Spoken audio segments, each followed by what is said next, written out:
I'm sorry if I don't project my voice good enough. I usually have a very quiet voice. I'm going to try to improve that right now. Hello everyone, I'm Kevin. I'm here to talk about Imagining Inclusion's amazing initiative.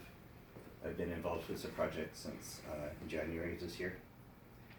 My understanding is that there is a questionnaire sent around and that you're mainly interested in how the Imagining Inclusion projects are different from other projects that the team puts on. The answer, as far as I'm concerned, is right there in the name, inclusion. Whereas some programs might allow for feedback and reflection, inclusion is built right into everything that the Imagining Inclusion project does. I was first introduced to the program through the Photo Voice project at this team, the Narcisse Mental Health team. The Photo Voice participants were first introduced to the concept of health work, or things that we can do to get and maintain periods of health. We were then introduced to the concepts of upstream, midstream, and downstream changes, and the idea that many people could be affected from upstream changes that could potentially affect the whole culture through better understanding, more acceptance, and ultimately through more effective supports and interventions.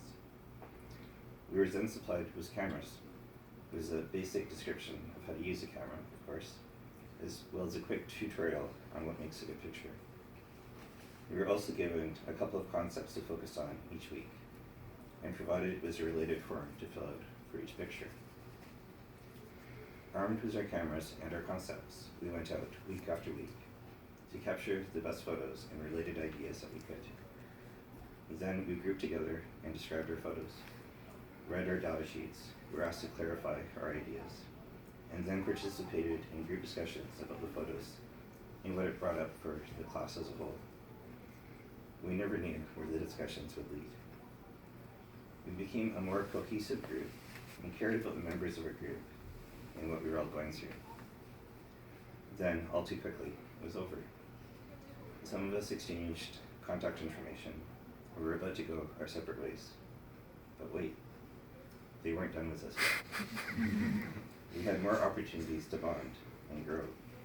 They were offering us the chance to learn how to tell our story as a group in a way that could possibly inspire others with our experiences.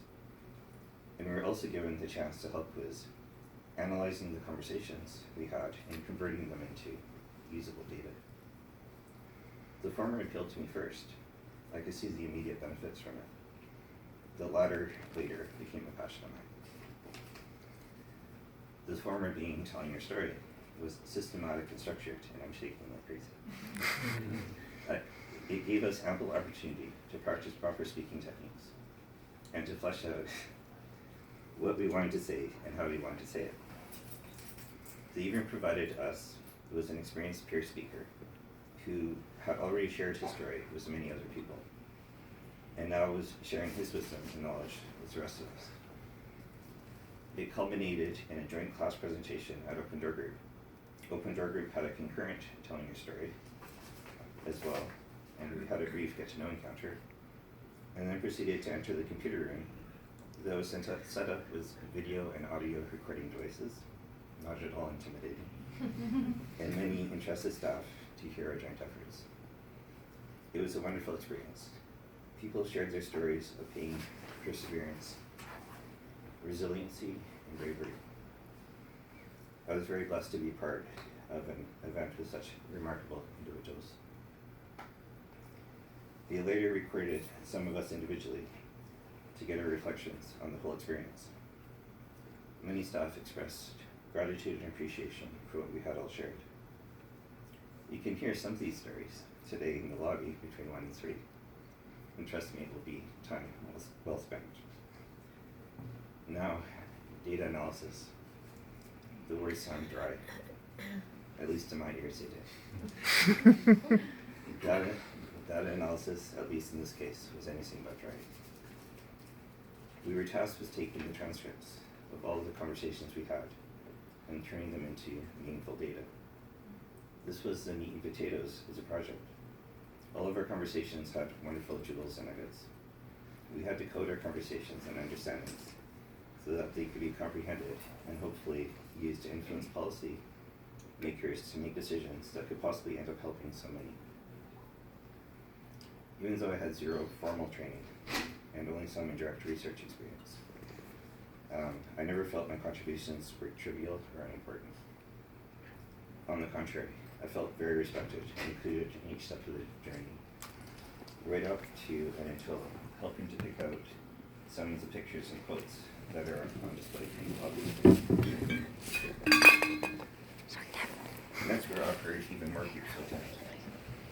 The exhibit and presentations group, and the peer researcher training. These groups overlapped most of the time. I urgently had to choose one over the other. But for me, it was a no-brainer. I picked the training. Peer researcher training was for 10 weeks and will be ending on Friday, December the 7th, so Friday next week. It was an intense and wonderful experience. They cram so much into our 3-hour class time and more hours of homework each week. They are gaining knowledge from us as well because it's part of the research project. And most of the material and instructions were compiled by other peer researchers who previously had similar training. If they keep this up, all of us with lived experience will have some really amazing skills. If I was to pick a research project to do in the future, it would be the continuation of the work of the much respected Sharon Smith and her groundbreaking work on how to safely bring spiritual topics into mental health conversations and how to bring mental health topics into spiritual communities. And this is, and why this is so vital to so many people's recovery. Due to a change in scheduling, I can finally join the exhibit and presentations group. I have had less than a week to prepare this particular presentation, and I hope you enjoyed it as much as I have. In conclusion, Imagine Inclusion is different in that the participants have a voice, a respected and remarkable voice, in each and every one of their activities. Thank you for your interest in the